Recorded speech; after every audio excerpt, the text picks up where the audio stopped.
relacionados a esos campos. Entonces, ¿cómo ha sido la coyuntura de por qué creo que los ha derivado para acá? Bueno, ahora sí soy todo oído, adelante. Nuestro tema de tesis o a investigar es el análisis semiótico de los Juegos del Hambre para comparar las realidades. Perdón, ¿de los Juegos del Hambre, una obra literaria, para comparar las realidades sociopolíticas del Ecuador actual. Bien, en este caso un ratito. La obra de los Juegos del Hambre le van a hacer un análisis semiótico. Ajá, sí. Y este análisis semiótico nos va a ayudar a comparar las realidades sociopolíticas que tiene el Ecuador actual. Buenos días, cielo. ¿Cómo estás, cielo? ¿Qué ha habido, mi cielo? ¿Cómo está? ¿Cómo has pasado? Aquí viniendo. ¿Se acuerda de...? ¿Se acuerda de mi hija? No, yo no le voy a hablar de ciencia, le voy a hablar de mi familia. Cuando la vio chiquita, en el colegio, ¿vale? ¿Se acuerda cuando...?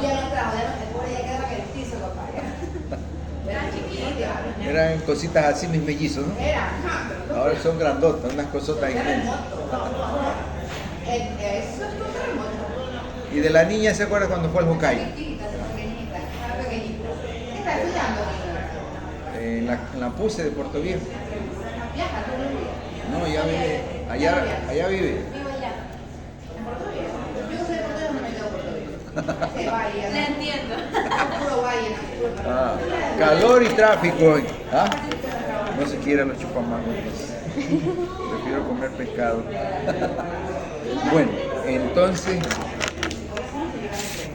les confieso que no he leído la obra literaria en mención, pero en cuanto a semiótica sí, y a neurolingüística y neuropsicología desde la mirada semiótica, que es una arista, dos aristas de tantas que hay. Sí. ¿Por dónde va la línea base de su investigación? ¿Por dónde? A ver, esta revista exclusivamente es acerca de la semiótica. Nosotros con este libro hemos visto que tanto en la obra como en la realidad ecuatoriana se presentan varios problemas sociales similares. Uno de ellos es la desigualdad económica, también la concentración de poder, los desplazamientos forzados, entre otros más. Entonces, para esta revista lo que pretendemos es ver desde su perspectiva cómo cree que la semiótica puede ayudar a que los alumnos de bachillerato puedan detectar como que estos problemas sociales tienen un sentido crítico a través de la literatura. Ser más consciente de todas las problemáticas que existen en el país. Está interesante, ¿eh? Pero allá entró una variable extraña que es adolescencia, ¿no? El bachillerato. Y ahí sucede algo interesante también. Sí, nosotros dividimos la parte de los instrumentos en tres poblaciones, ¿no? Sí. Lo primero fueron los estudiantes, les aplicamos una encuesta para conocer un poco sobre lo que ellos saben sobre la realidad sociopolítica del país. ¿Cómo ven el Ecuador? La siguiente fue una entrevista también a las lectoras, a dos lectoras de la obra, sobre, en base a las respuestas de los estudiantes, cuáles creen que son los signos que ellos han reconocido en la obra. Y nuestro último grupo pues son ustedes, los docentes que conocen sobre semiótica, porque parte de nuestros objetivos es también dar una propuesta sobre estrategias metodológicas para la enseñanza de la semiótica. Bueno, adelante. ¿Cómo me dijo que se llama la obra? Los Juegos del Hambre. Es Voy a una tener saga, que una interesarme en trilogía. leerla. También hay películas. Sí, ¿por dónde, como les decía, por dónde arrancamos? ¿Ya tienen Sí, diseñado? tenemos las preguntas. Bien, la primera pregunta es... ¿Tienes ya te Sí, ya empezó. Ya, ahí sí. La primera pregunta es, como conocedor de la materia, ¿de qué manera cree que el leer un libro puede empoderar a los estudiantes para conocer y cuestionar las estructuras de poder y control en la sociedad ecuatoriana? Bueno, antes de entrar a la respuesta propiamente, me gustaría contextualizar dos cosas, ¿no? La primera, que la semiótica, que desde la psicolingüística y de las neurolingüísticas son los dos campos interesantes, se asume como los símbolos que le da la mente o el individuo a todo lo que recoge de la sociedad, porque a veces no solo son símbolos, también son otros efectos no simbólicos y que determina tres cosas: la percepción social, porque hablamos de los grupos sociales, de los adolescentes, o de los maestros que trabajan con adolescentes y los padres, ahí los incluimos. La otra es la conciencia, que es la forma de concentrarse de todos estos símbolos semióticos, cómo los va a procesar la mente humana. Y la tercera es exactamente lo que tiene que ver con su interpretación, que ya no sería tanto la psicolingüística, sino la neurolingüística, porque Karl Popper, desde el punto de vista de esta mirada, señala tres mundos. El primer mundo, que es la realidad de los objetos; el segundo mundo es de los sujetos, que es la parte psicológica; y el último mundo, que es el mundo supersimbólico. De ahí donde se agarra la semiótica, pero tiene una salida diferente, porque prácticamente eso va a mover zonas de Broca, que es el lenguaje motor, donde se va a sintetizar el espectro semiótico del conjunto de simbolismo y de significados que tengan que tener, y el área de Wernicke, que queda en el parieto temporo-occipital, donde es la comprensión del lenguaje, cómo se descifra, cómo se desarticula, que es lo que hace la neurociencia, explicando de cómo interpreta los mensajes que son bombardeados desde la sociedad a través de la vía semiótica. Hasta ahí. En este aspecto, para concretar la pregunta, en los adolescentes ocurre algo muy distinto a los niños y a los adultos, porque en la adolescencia se activa el pensamiento crítico. En la adolescencia aparece la segunda conciencia, que se llama autopsíquica, que todos nacemos con la alopsíquica, desde que nacemos nos percatamos de los símbolos que nos rodean. Pero aquí viene otra cosa, que es por primera vez en la adolescencia que la conciencia autopsíquica internaliza esos símbolos. Y bueno, eso está fundamentado científicamente en la teoría histórico-cultural de Vygotsky. Vygotsky en el 67 señala que la ley de la doble formación, que primero tú recoges el bagaje cultural simbólico de los espectros semióticos, pero simplemente quedan a nivel de percepción y de atención, no profundizan a la inteligencia ni a la conciencia, que son las estructuras superiores. Es tardíamente en la adolescencia cuando por primera vez se activa el pensamiento crítico y la conciencia psíquica, que el adolescente se pregunta: ¿quién soy yo?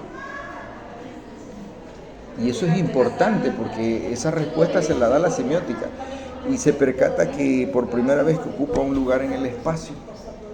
Y eso coincide con la segunda ley que cité, la ley de internalización, porque primero el ser humano se forma externamente por todo lo que lo rodea, y luego internamente, que esa es la segunda ley de la doble formación de Vygotsky, cuando internaliza eso.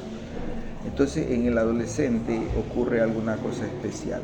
A veces coincide que se afilia al mundo semiótico, pero otras veces rechaza el mundo semiótico. O sea, le quedan dos vías: adaptarse o rebelarse. Inclusive aquí sucede un fenómeno normal, pero para los maestros y los padres es extraordinario. Ellos diseñan su propio lenguaje llamado corolato juvenil. Aunque el mundo semiótico le ponga reglas gramaticales, le pongas normas morfológicas, sintácticas, todo el ritual científicamente literario y gramatical. El adolescente rompe esa barrera por los argumentos que acabo de exponer y crea su propio sistema semiótico y lingüístico. Por ejemplo, hoy vamos a pedir permiso para salir temprano del colegio e irnos a la casa a ver una película. ¿Sabe qué es lo que dicen los adolescentes? Que ahí va, y tienen que entender los padres, maestros y expertos. Hoy salimos temprano del cole, para irnos a la casa a ver una peli, y se acabó. Y bueno, y los adultos se quedan: ¿y esto qué les pasa? En realidad lo que están pasando es por una etapa del desarrollo evolutivo de modificar sus estructuras lingüísticas y todas las ramas de la literatura aportan, pero bueno, ahí tendrían que hablar los expertos en gramática que ellos están rompiendo reglas gramaticales, pero en realidad no están rompiendo reglas gramaticales. Lo que ocurre es que están internalizando y caen en lo que yo dije anteriormente como psicólogo experto en adolescentes, que le quedan dos caminos: adaptarse y alinearse a las leyes semióticas, las reglas gramaticales, o rebelarse y decir que me voy del cole a ver una peli, ya está en una rebelión. En todo caso, ¿usted considera que el crear también este mismo lenguaje entre ellos es una forma de cuestionar la estructura del poder? Por ejemplo, que usted mencionaba que entre ellos decían de que nos vamos a fugar, o bueno, vamos a pedir permiso para faltar a clases e irnos a ver una película. Prácticamente están cuestionando, están rechazando el poder que prácticamente serían los papás o las autoridades del colegio, etcétera. Ahí hay muchas miradas, pero la que usted busca es muy interesante porque cuando se revela hay una conducta posicional desafiante, pero apunta al poder. Ya, el poder que tiene la sociedad, y si la obra que ustedes plantean va por ahí, van a encontrar ahí un nudo crítico muy interesante, porque ahí va a haber hallazgos y descubrimientos en tu investigación, porque hacia dónde se proyecta esa área. Puede quedar en un grupo cerrado, ¿no? Como puede irradiarse, ¿no? Por ejemplo, Urie Bronfenbrenner, que es este psicólogo norteamericano que plantea la teoría bioecológica, él habla que la psiquis, y más que todo las dos estructuras neurológicas que están en el cerebro, que es el área de Broca, responsable del lenguaje motor, ubicada en el lóbulo parieto temporo frontal o frontoparieto temporal, que es el lenguaje motor que lo obliga a hablar así, y en la otra área que es el área de Wernicke, que queda ubicada en la zona del cerebro que es temporo parieto occipital, que es la comprensión del lenguaje. Se acomoda, y ese proceso de acomodación se llama neuroplasticidad del lenguaje. Esa es una regla, se acomoda. Pero resulta que eso es en la internalización de su mundo interno, que Karl Popper le llamó M3, el mundo supersimbólico, donde está la semiótica en toda su apogeo y naturaleza, pero para la semiótica del adolescente, oriental, no para la semiótica de los expertos, ni para la sociedad en general, ¿no? Que la sociedad también sería otro análisis interesante, porque ella tiene su propia cova, su propio estilo, sus propios dialectos lingüísticos que dan un mensaje desde la sociedad emitiendo símbolos, ¿no? De diferente naturaleza. Pero como el tema está delimitado en el campo del adolescente, bueno, el objeto de estudio lo veo muy amplio, ¿no? Pero ahí hay que precisarlo con los campos, ¿no? Que uno de los campos como variable interviniente no investigan adolescentes, pero habla de adolescentes. Lo que investigan ustedes es la variable semiótica, y la otra variable era la obra literaria, ¿no? Mencionada. Ahí hay que puntualizar algo. A ver. El adolescente puede ir poco a poco madurando su sistema nervioso y evolucionando su psiquismo hasta adaptarse al sistema lingüístico de la sociedad y encajarse en una de las obras, o ir por la otra vía de la rebeldía, de sublevarse contra el poder y tratar de desvanecer o destruir el poder que lo aplasta, que es asfixiante, que no le deja ser tal cual es, porque la adolescencia y la psicología adolescente dice que el adolescente debe manifestarse tal cual es, pero al inicio, que es inmaduro, es un poco desordenado o se revela, pero tiene la guía del profesor de lengua y literatura, que es un buen preceptor, que lo va a conducir para que él, sin mayor contratiempo, logre transitar y logre adquirir y apropiarse de un lenguaje altamente desarrollado, sin que tenga que anular su identidad de su propio sistema lingüístico llamado coroleto juvenil.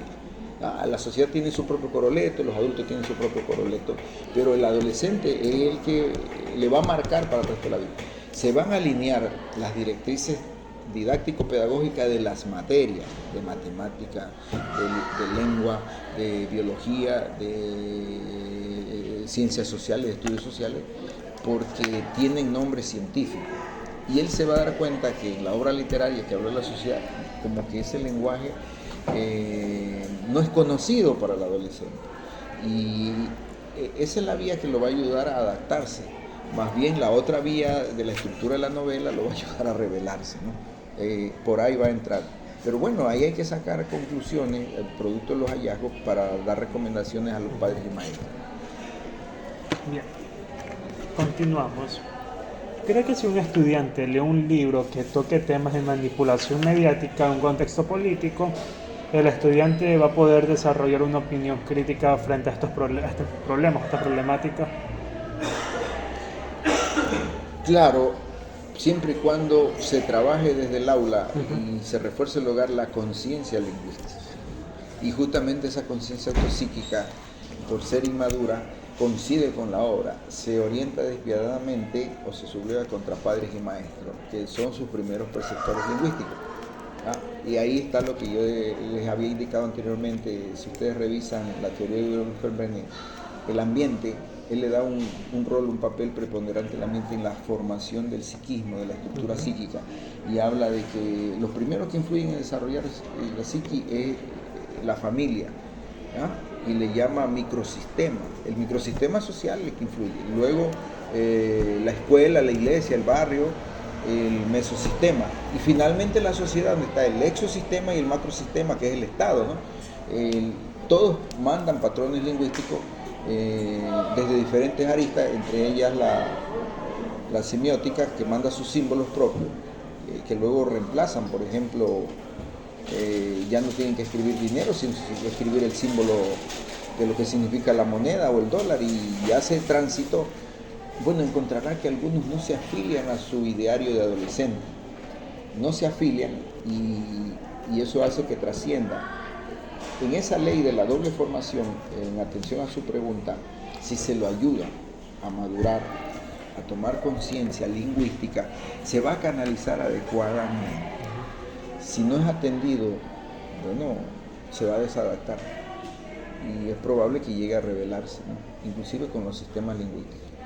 Y inclusive los medios de comunicación, más que todo el internet, mandan otros mensajes que son variables ocultas, como son las lenguas extranjeras y los modismos, por ejemplo los americanismos, donde el adolescente introduce eso ya en su sistema semiótico y usa palabras en inglés, palabras en español, a lo mejor lo haga en mandarín o lo haga en francés, y le vayan quedando como un argot de forma de comunicación.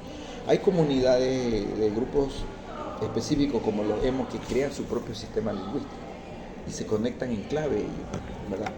Como una forma de protesta, de rechazo al poder absoluto del lenguaje social, del poder social al que se refiere la obra. Con lo que menciona, ¿usted entonces considera que, un ejemplo, si tengo un aula de alumnos y quiero ponerlos a leer esta obra literaria, es recomendable en todo caso que sea guiado como en un círculo de lectura por el profesor?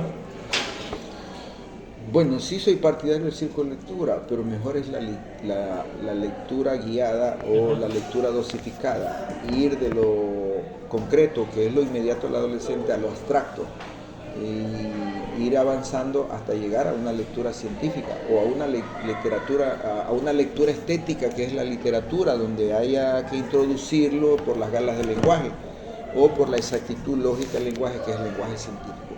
Pero eso ya va a depender del método que use el maestro, de cómo lo guíe y le haga asumir y desarrollar conciencia lingüística, que esa es la que está, que por supuesto debe estar el hábito de estudio, sino que el hábito de estudio es mucho más motor, es mucho más mecánico, antes que las reflexiones de la lectura.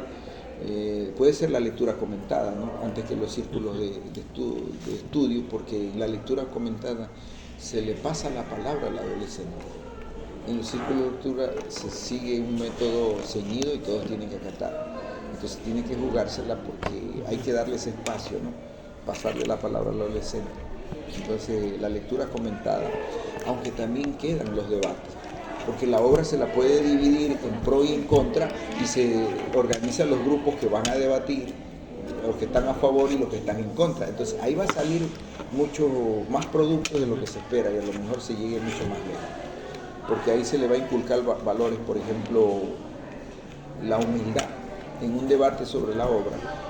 Muchas gracias por enseñarme, eso no lo había descubierto en la misma obra a pesar de haberla leído. O el respeto, por ejemplo, no estoy de acuerdo con su criterio, su opinión de la obra, pero defenderé su derecho a decirlo hasta mí. Bueno, eso es grande, ¿no? Y tercero, que es la cultura, donde demuestra al adolescente movido, entusiasmado por el debate y no dejarse, que él estudia, lee y profundiza la obra y entrevista y consulta esfuerzos para prepararse con fundamentos científicos y el debate. Entonces usted tiene ahí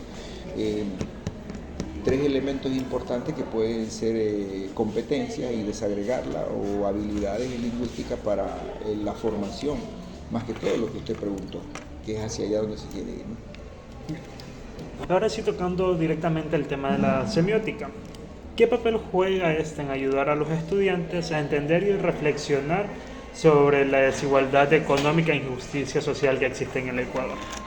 Bueno, yo voy a partir citando a un gran maestro de la pedagogía, ¿no?, que es Aníbal Ponce, para ver, porque la obra es una protesta social, es una inconformidad de la comunidad, y es a través de la literatura, de los símbolos semióticos, donde se hace la subversión, llame la subversión lingüística o rebelión hacia la sociedad y hacia el poder.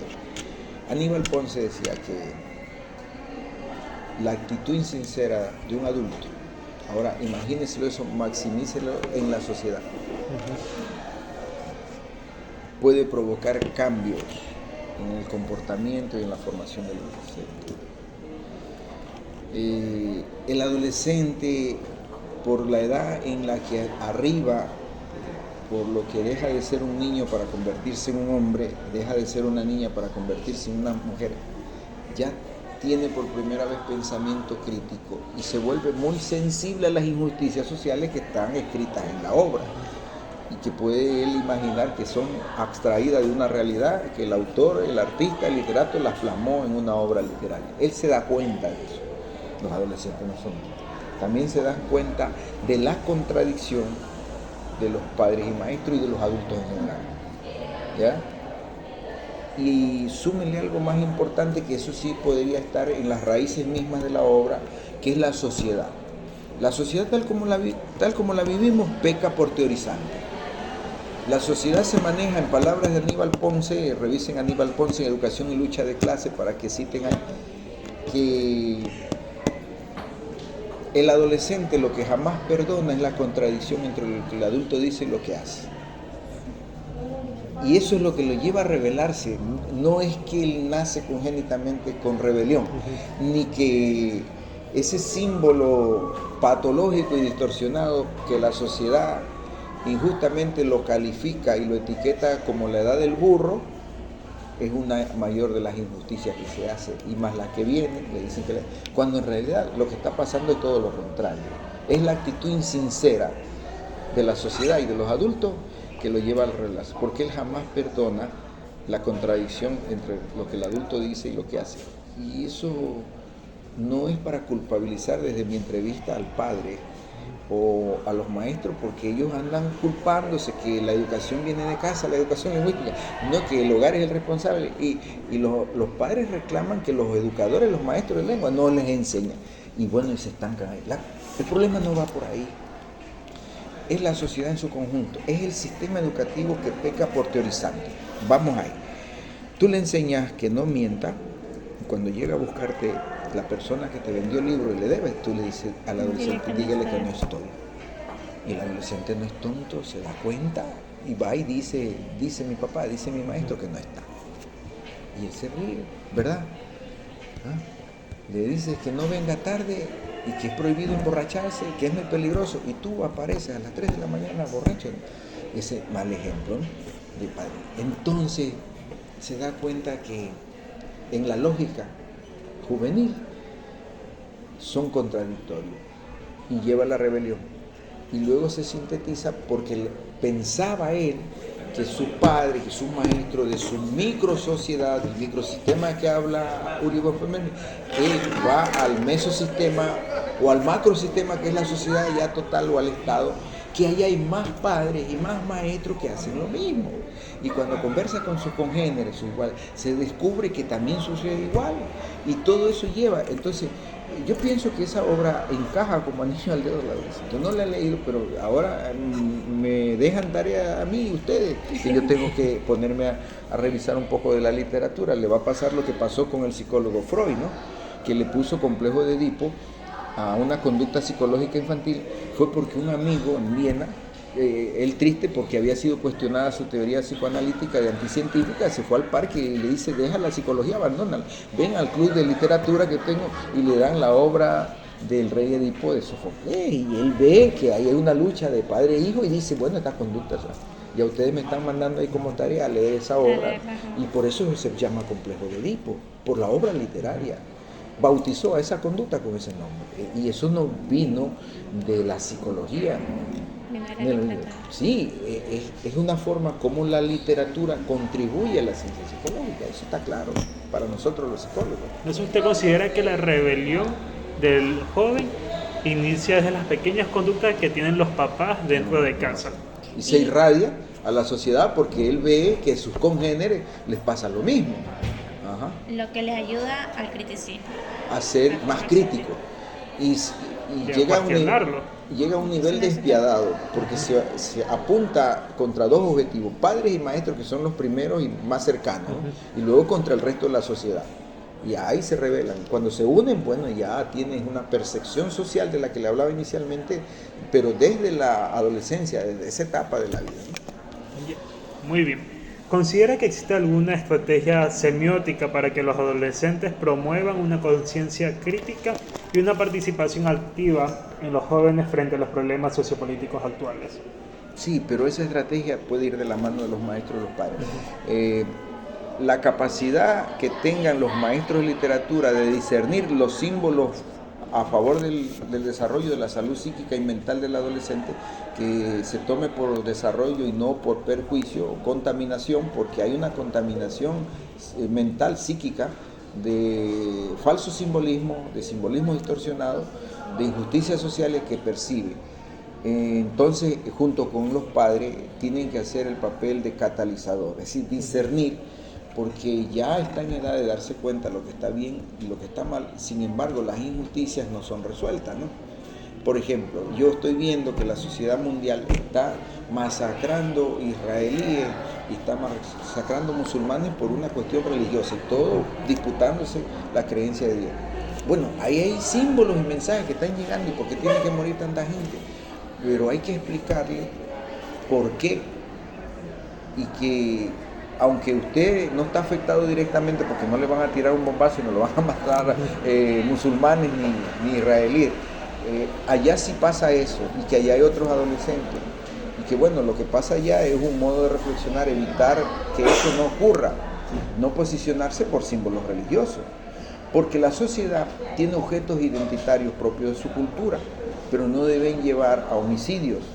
Entonces ahí, el momento que usted trabaja y hace acompañamiento y discute, comenta, puede ayudarle a discernir lo que está bien y separar lo que está mal. Si no, el adolescente lo va a mezclar todo y eso es una bomba de tiempo. Discúlpeme el término doméstico, que tendría que hacerlo con términos literarios o científicos, pero es la mejor palabra porque basta un fósforo y en esa dinamita y explotó, ¿no? Porque ya está acumulado en el área de Wernicke, en el cerebro, en la memoria. Está instalado toda esa información simbólica que la contribuyó la semiótica. Ya está anidada ahí en la psiquis del adolescente. Y para culminar esta pregunta, ¿en qué medida cree usted que el análisis semiótico de los símbolos relacionados con los derechos individuales y libertades civiles representadas en una obra literaria puede fortalecer la comprensión y la defensa de estos derechos entre los estudiantes? Bueno, está bien que los símbolos que sirvan, que han mandado mensajes de injusticia, se les pueda poner un alto desvaneciéndolo, pero los símbolos buenos hay que maximizarlo. Por ejemplo, una de las cosas que también perjudica es la anulación de esa identidad, de la singularidad de la particular, por el imponente poderío de la sociedad de imponer símbolos lingüísticos como mejores. Y despreciar o no considerar los símbolos identitarios de su propia cultura. Por ejemplo, mire ahí, desde temprana edad al adolescente negro le enseña a sentirse inferior sobre el blanco, ¿sí o no? Sin importar la raza, tremenda contradicción de la sociedad y su poder económico, que al adolescente rico le enseña a sentirse encima del pobre. Y ya no importa si es negro o blanco, solo que sea rico. Y es una contradicción, y los adolescentes no son tontos. Este es negro y rico y está por encima mío, y si los negros son inferiores. Entonces, esos conflictos, desde la semiótica y de la lingüística, están causando un desequilibrio emocional en los adolescentes. Lo mismo va a pasar con el machismo, con el embrismo, y no van a dejar canalizar los aprendizajes del feminismo, ¿no?